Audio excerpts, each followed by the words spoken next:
নাটোরে আমি আসলে অনেকবার এসেছি, কিন্তু এবার প্রথম এলাম রানী ভবানীর রাজবাড়িতে। কোনো এক কারণে অথবা বিভিন্ন কারণে বিভিন্ন সময় যখনই নাটোরের উপর দিয়ে যাচ্ছি রাজবাড়িটা দেখা হয়নি। এদিকে রানী ভবানীর এত নাম আর রাজবাড়িটা এত বিখ্যাত, না দেখতে পাওয়াটা একটা স্টেশন।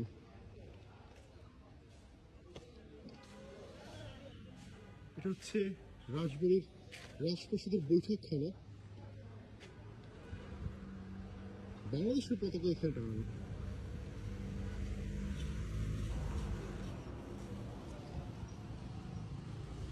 হয়তো বাকি এখনো কিছু সরকারি ব্যবহার থাকতে পারে।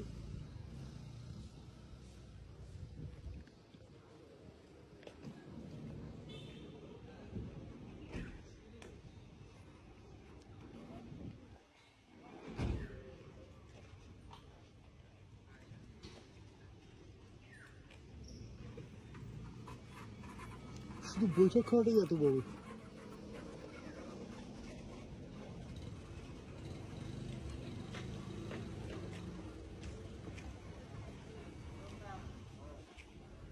হচ্ছে খানদানি সিঁড়ি, জিলাপি সিঁড়ি।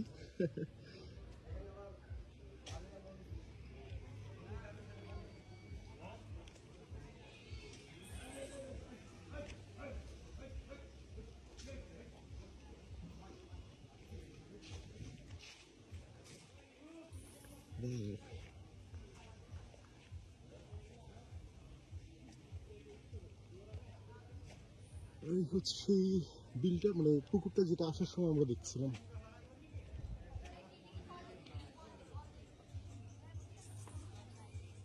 যতদূর জানি এই রাজবাড়িটার চারপাশে মোট 6টা দিঘি আছে এবং 6টা দিঘির একই আকার।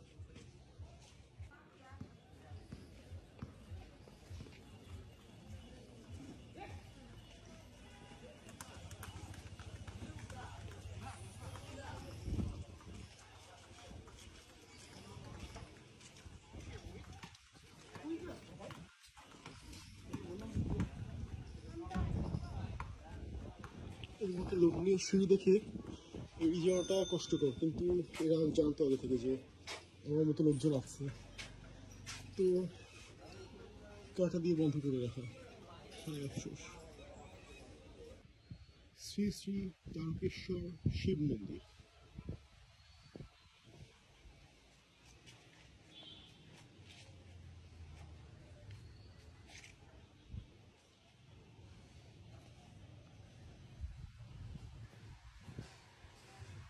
রানী ভবানীর বাড়ির সাথে অজস্র মন্দির, তার মধ্যে এটা একটা।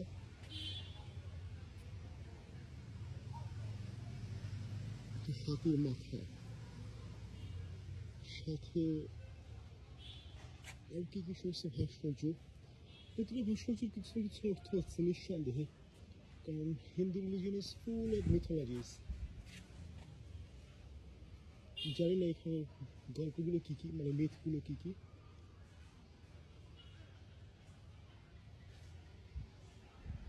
এটা মনসা।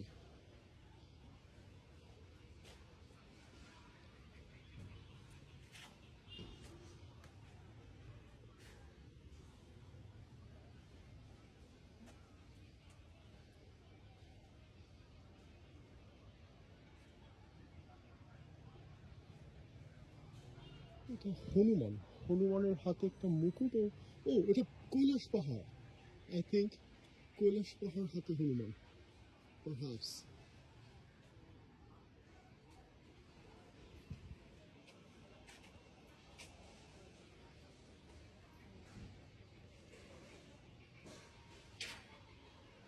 সুখ্যাত শিক্ষক একসাথে চোখে পড়বে। নকশা তো একেবারেই আসলেই রাজকীয়।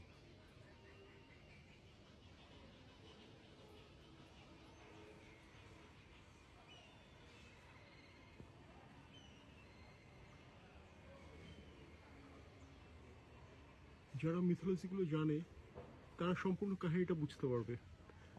আমি অশিক্ষিত, বাস আমার জন্য ছবি দেখতে, নকশা দেখতে দেখতে যাওয়া আর কি।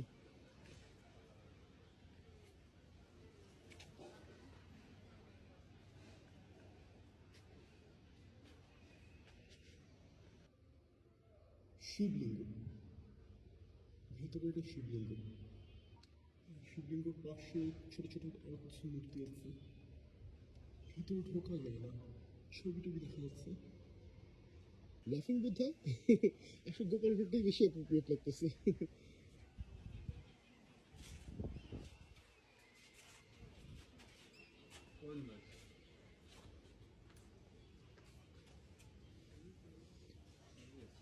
কলম ছিল সুন্দর, এরকম একটা কলসি বাসায় নিয়ে যেতে পারলে ভালো হতো।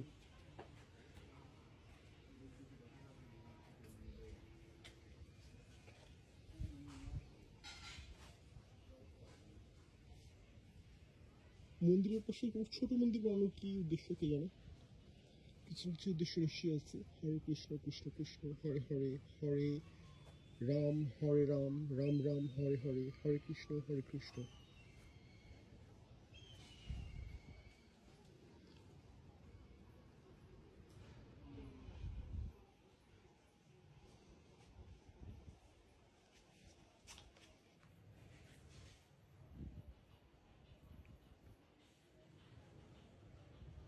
এত বেশি বিগ্রহ এক একটা মন্দির হয়েছে, আসলে এটা কোন দেবতা দেবীর মন্দিরটা কে জানে? মানে নিশ্চিত করে বলা আমার জন্য খুবই কঠিন। তবে ভাস্কর্যের জন্য জায়গাটা নাম্বার ওয়ান, হাতের কাজের জন্য।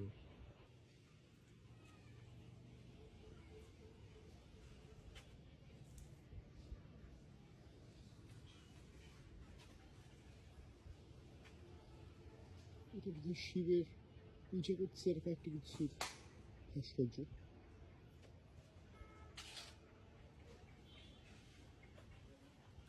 এমনকি প্রণামীর যেটা স্তম্ভ সেটাই খুব সুন্দর দেখতে, কারুকার্য হয়।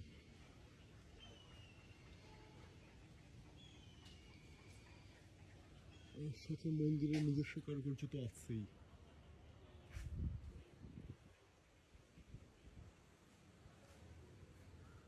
ও দোজ আর সিসিটিভি ক্যামেরাস। আমি ভাবছিলাম ওই যেমন এই ধরনের টেকনোলজি মানে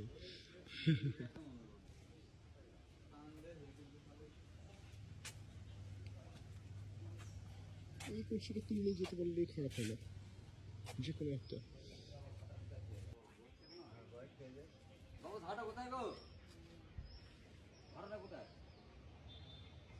আমাদের কিছু কিছু ভবন এখন আর কোনো কাজই নেই, বাস ভগ্নস্তূপ পড়ে আছে। তো আসলে রাজবাড়ি না বলে রাজবাড়ি কমপ্লেক্স করা উচিত, অজস্র স্থাপনার ভিতরে মন্দির ভবন।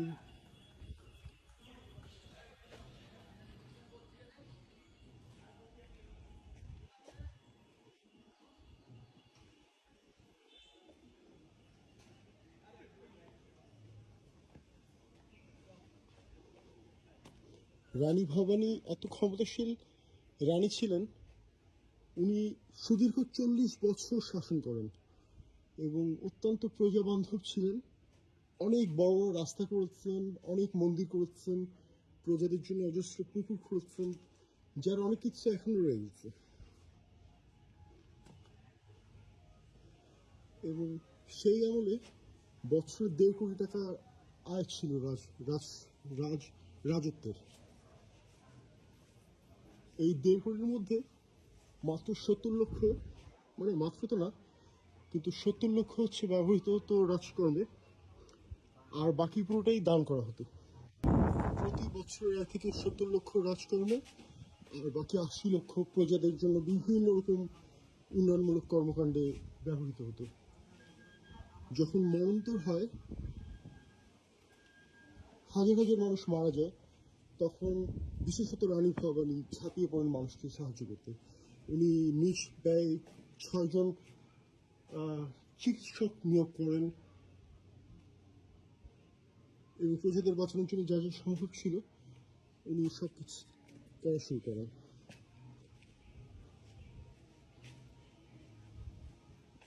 উনি অত্যন্ত শক্তিশালী একজন ব্যক্তিত্বের অধিকারী নারী ছিলেন। কথিত আছে যে যখন রানী ভবানীকে বিয়ের প্রস্তাব, মানে রানী তো পরে হন, যখন ওকে বিয়ের প্রস্তাব দেওয়া হয়, উনি নাটোরের রাজাকে 3টি শর্ত দিয়েছিলেন। বোধ ওনার বাবাও জমিদার ছিলেন, খুব এত বড় মানে না হলেও একদম সাধারণ ব্যক্তিও ছিলেন না, তিনিও জমিদার ছিলেন যদি ছোট জমিদারি। তো রানী ভবানী 3টি শর্ত দেয় বিয়ের। প্রথম শর্ত যে ওনার বাবার বাড়ি থেকে নাটোরের রাজবাড়ি পর্যন্ত পাকা সড়ক বানিয়ে দিতে হবে, এবং যেহেতু রানী এত সুন্দরী এবং এত দারুণ ব্যক্তিত্বের অধিকারী, রাজা এক কথায় রাজি হয়ে যায়। দ্বিতীয় শর্ত ছিল যে প্রজাদেরকে, wow man, this gorgeous palace is called ছোট তরফ রাজপ্রাসাদ। বোধহয় রাজ পরিবারের মধ্যে সম্পত্তির ভাগাভাগি হচ্ছিল। এই এই প্রাসাদটা যারা ছোট অংশটা পেয়েছিল রাজাদের, তাদের প্রাসাদ খুব সম্ভবত। এটাও দেখার মতো।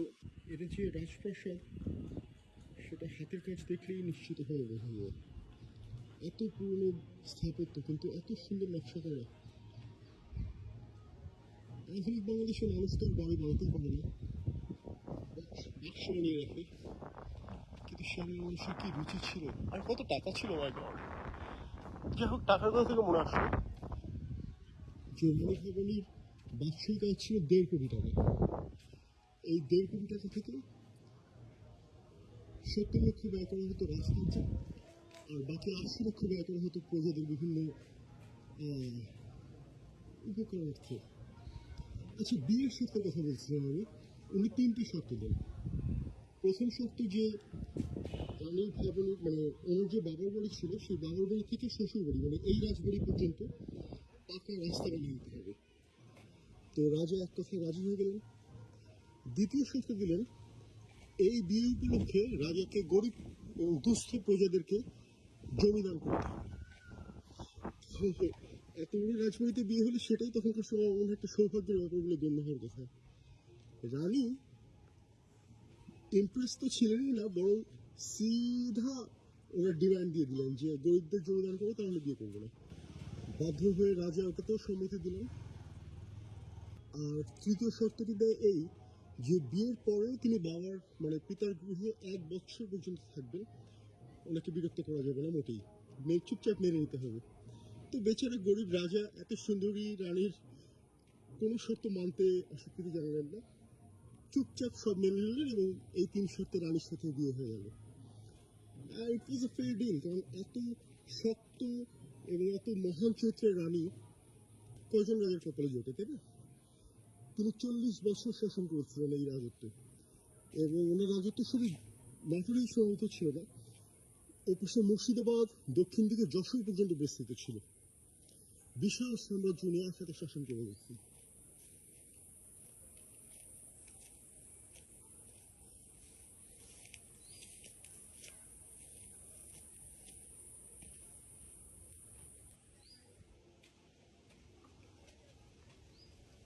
এপাশের পুকুরটা ছোট, না না, ও মোটেই ছোট না, বিশাল, এটাও বিশাল, শুরু আর শেষ দেখা যাচ্ছে না, নদীর মতো লাগছে এত বড়। কিন্তু প্যালেসটা মাশাআল্লাহ সুবিশাল প্যালেস। ছোট তরফে ওই প্যালেস, বড় তরফে আল্লাহ জানে কি বানিয়েছিল। রানী যে শুধু চিকিৎসালয় আর মন্দির বানিয়েছিলেন তাই না, যেমনটা আগে বলেছি, অত্যন্ত শক্ত একজন শাসক ছিলেন। একা মহিলা মানে ওনার স্বামীর মৃত্যুর পর উনি একা হাতে সুদীর্ঘ 40 বছর ধরে শাসন করেন ওনার রাজত্ব। এবং যখন নবাব সিরাজউদ্দৌলা ক্ষমতায় বসেন মুর্শিদাবাদে, এটা ঠিক পূজার একটা কিছু হবে। ঝর্ণা এটা, ও রাইট।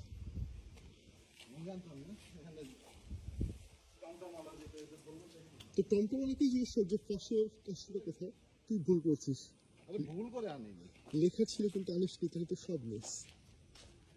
আগে বলছি রানী ভবানী শক্তিশালী শাসক ছিলেন। এটা হচ্ছে ফাঁসির মঞ্চ, ফাঁসির মঞ্চ। কাকে কাকে ফাঁসি দেওয়া হচ্ছে সেটা আমার জানা নেই, কিন্তু রাশি মানে ব্যাপার তো বটেই।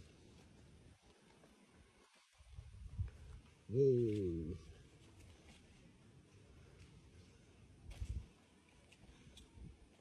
ওকে এখান থেকে ঝুলিয়ে দাও তো।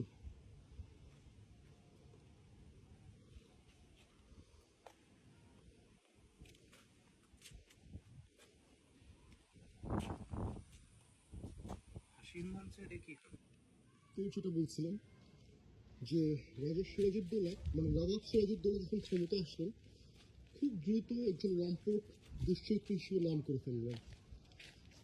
তখন বাংলার অনেক ছোটখাটো কিংবা বড় জমিদাররাও মানে তখন তো রাজা বলা হতো, এরা অনেকে আশঙ্কিত হয়ে পড়লো যে নবাবের চরিত্র খারাপ, কখন কি করে বসে না বসে।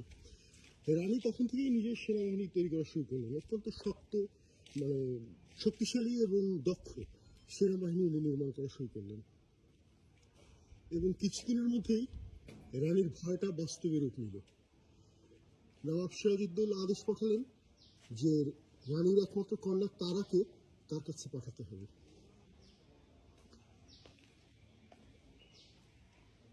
একজন রানীর জন্য থেকে বড় অসম্মানের কিছুই হতে পারে না।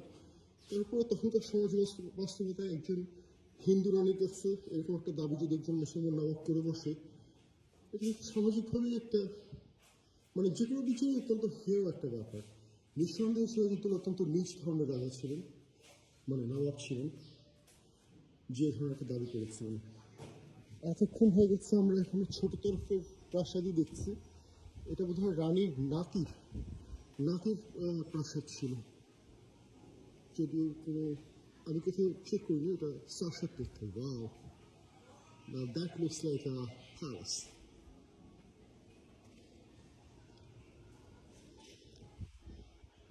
এরকম একটা অলিন্দে হাঁটতে হাঁটতে নিজেকে রাজাই মনে হবে নিঃসন্দেহে। ছোটতর প্রাসাদের পাশে একটা গার্ড হাউস, সাথে দরজা মানে সিংহ দরজা, আরও একটা ভবন। ভবনের কোনো শেষ নেই এখানে, যেমনটা বলেছি এটা একটা প্যালেস কমপ্লেক্স। হয়তো এটাও কোনো মন্দির হতে পারে, মন্দিরই মনে হচ্ছে। মন্দির। মন্দিরের উপর পতাকা কেমন কে জানে। মন্দিরটা বন্ধ করে রাখা, তালা মারা পুরোটা, ভিতরটা দেখা যাচ্ছে না। এটা বোধহয় ঠাকুরের ঘর।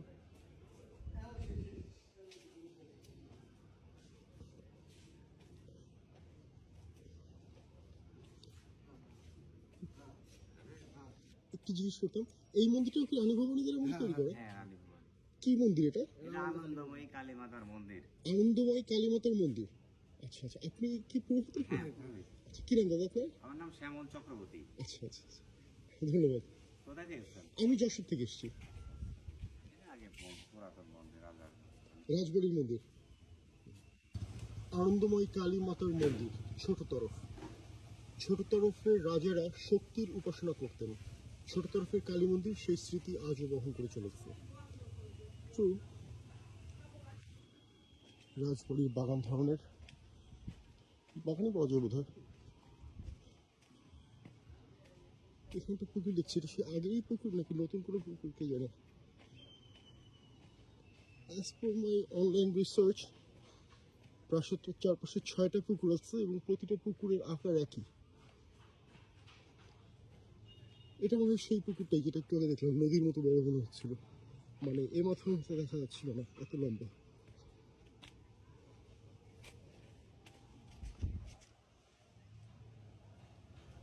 নিঃসন্দেহে এটা সেটাই হবে।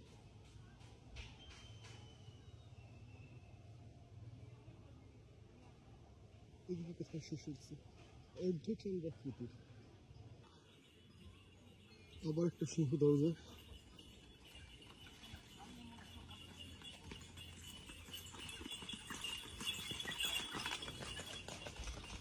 রাজবাড়ির রাজাদের যুগের একটা আবেশ পাওয়া যাচ্ছে। এখানে মানুষ ঘোড়ার গাড়িতে করে ঘুরছে।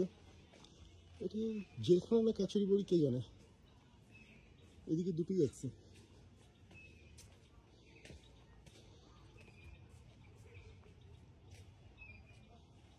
তুলনামূলকভাবে ছোট এই বাড়িটা। আচ্ছা, ওই পাশে নদীর মতো বড় দীর্ঘ যে একটা পুকুরের কথা বলছিলাম, সেটা রাস্তার ডান পাশে, আর বাম পাশে আরেকটা দিঘি, সেটাও মাশাআল্লাহ শুরু হচ্ছে শেষ নাই। না, ওটা অবশ্য শেষ দেখা যাচ্ছে, কিন্তু দীর্ঘ, সুবিশাল। তখনকার যুগে মানুষের বিশুদ্ধ মানে পরিষ্কার পানি পাওয়ার একটাই উপায় ছিল দিঘি। এই জন্যে প্রজাবান্ধব রাজারা প্রজাদের জন্য এরকম দিঘি বানাতেন। দুই পাশে দুইটা বিশাল দিঘি, আর মাঝখানে হচ্ছে কাচারি বাড়ি। কাচারি বাড়িটির অবশ্যই সেই আগের জৌলুসার একেবারেই নাই। এখান থেকেই রানীর সমস্ত শাসন কার্য হতো। সাথে একটা ঘাট আছে।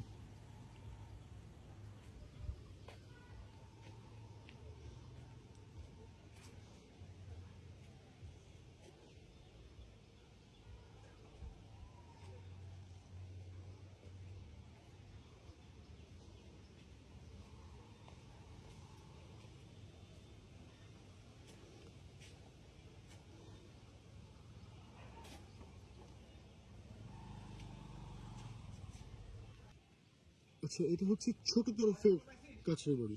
রাজা রামকৃষ্ণের মৃত্যুর পর রাজ মানে রাজত্বটা দুই ভাগে ভাগ হয়ে যায়। রাজবংশ দুই ভাগে ভাগ হয়ে যায়, ছোট তরফ এবং বড় তরফ। ছোট তরফের সমস্ত রাজস্ব এখান থেকেই সংগ্রহ করা হতো।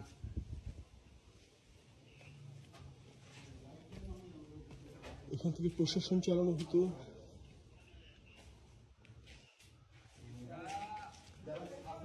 খুব সম্ভবত এটা হচ্ছে গিয়ে খুব সম্ভবত এটাই মূল দরবার। এখান থেকে সমস্ত প্রশাসন এবং বিচার কার্য করা হতো। স্কাইলাইট এইখানে ভেঙে পড়েছে, কে জানে।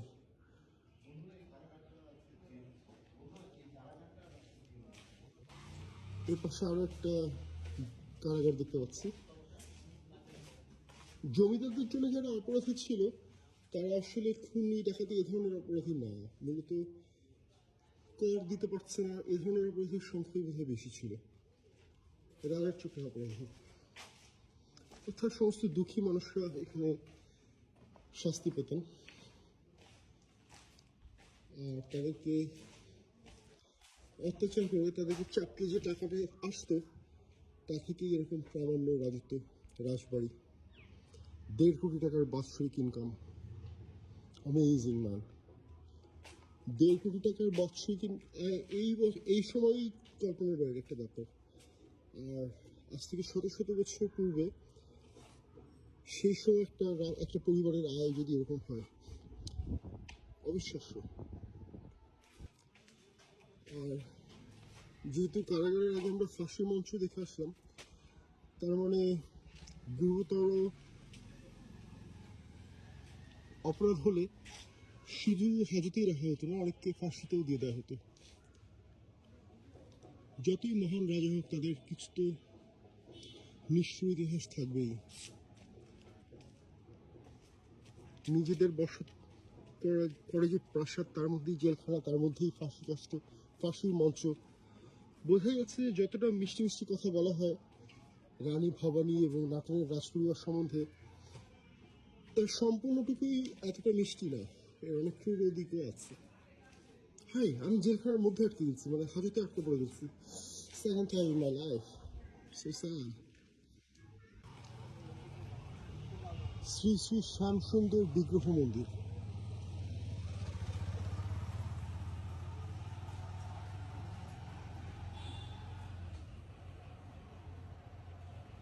দীর্ঘ বিশাল এক মন্দির।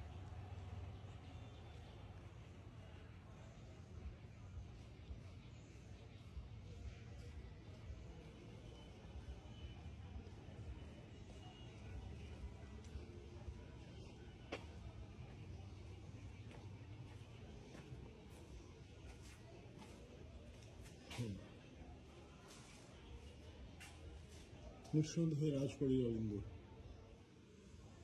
তারপরেই হচ্ছে কাঠের দরজা।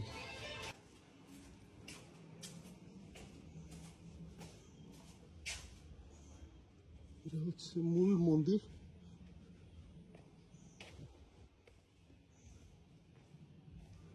যথারীতি তালা মারা, এটা বোধহয় ঠাকুরের বসত ভিটা।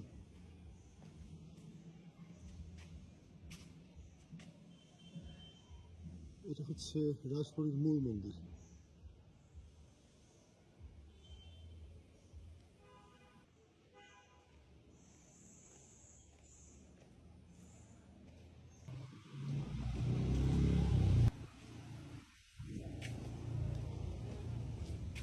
আচ্ছা, এবার বোঝা গেল পেছনে একটা মন্দির কিন্তু সামনে এটা আসলে গার্ড হাউস।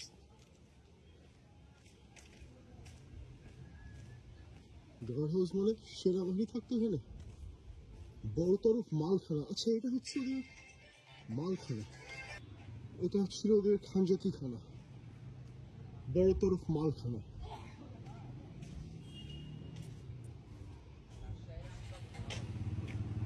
এইটা হচ্ছে রানী ভবানীর মূল প্রাসাদ।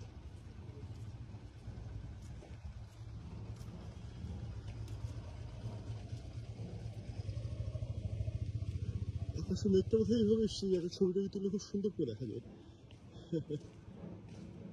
যেটা বলছিলাম যে রানী নিজে সেনাবাহিনী তৈরি করলেন যখনই রাজা মানে নবাব সিরাজউদ্দৌলা ক্ষমতা আসেন এবং দুর্বৃত্ত হিসেবে নাম কামালেন, তখন বাংলার ছোট বড় জমিদাররা সবাই আশঙ্কিত হয়ে উঠেছিলেন এবং রানী ভবানী নিজের শক্ত এবং দক্ষ একটি সেনাবাহিনী তৈরি করলেন। এবং কিছুদিন যেতেই ওনার আশঙ্কা বাস্তবে রূপ নেয়। সিরাজউদ্দৌলা খবর পাঠালেন যে রানীর একমাত্র কন্যা তারাকে নবাবের কাছে পেশ করতে হবে। নিঃসন্দেহে এটা অত্যন্ত নীচ এবং অসম্মানজনক একটা প্রস্তাব ছিল। তো রানী সিধা মুখের উপর না করে দিলেন।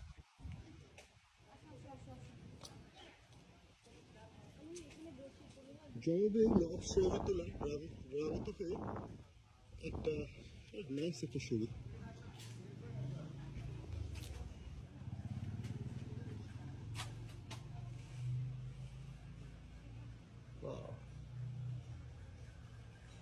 আচ্ছা, ওই সেই দীর্ঘ পুকুর যেটার কথা বলছিলাম সেটা শেষ মাথা পাওয়া গেছে। দীর্ঘ পুকুরটার শেষ মাথা হচ্ছে এখানে।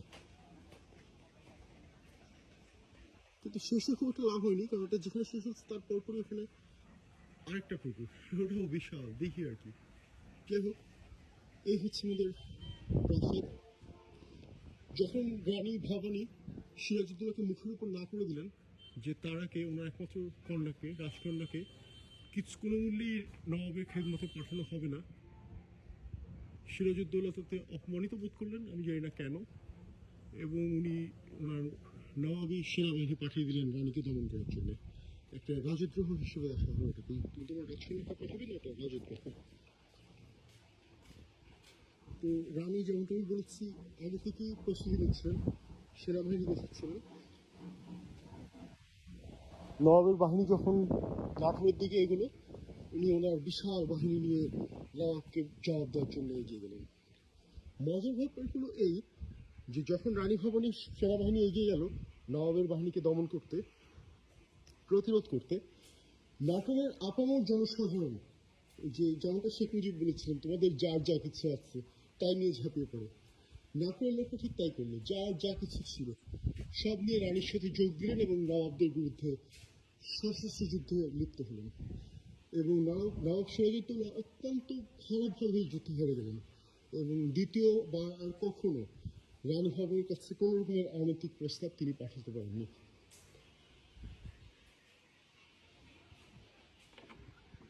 হ্যাঁ, ভেতরে সব খালি খালি ঘর, আসবাবপত্র কিছুই দেখছি না।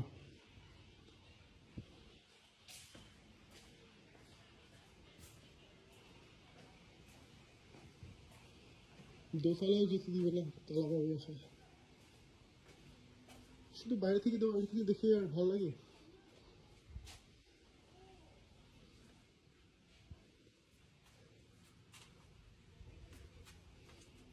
সে থেকে শুরু হলো এপিক অফ রানী ভবানী।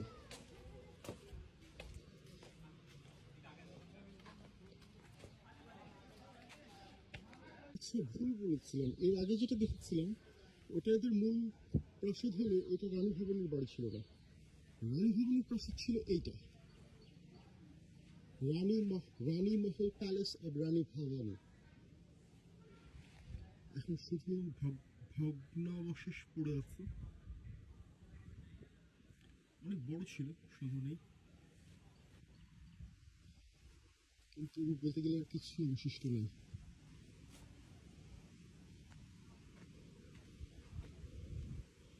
মাটির নিচে দেবে গেছে সব।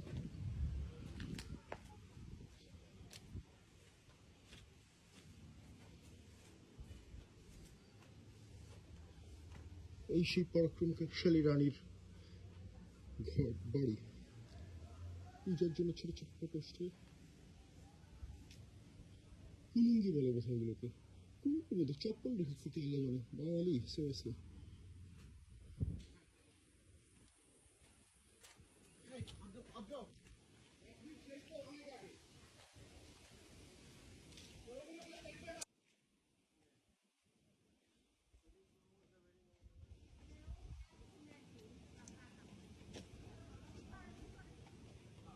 এদিকের ঘরগুলো কিছুটা বড়,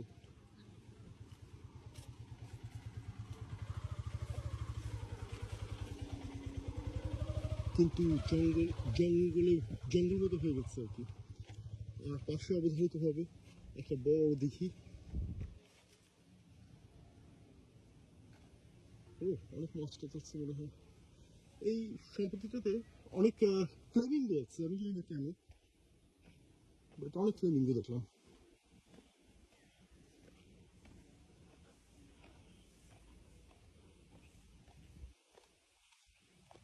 এইটা রানী ভবানীর প্রাসাদের ঘাট।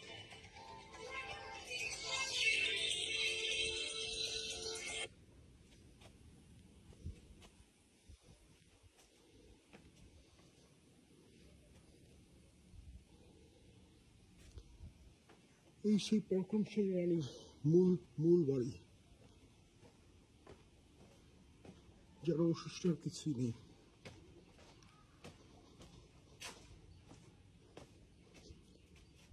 ও, এখনো শেষ হয়নি, আরো অনেক অনেক অংশ রয়ে গেছে।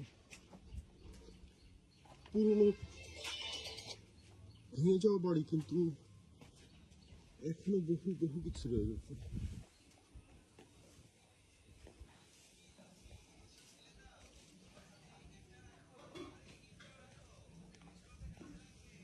এই যে দেরি হচ্ছে, আমাকে ভেঙে যেতে হবে, অর্ধেক শেষ রেখেই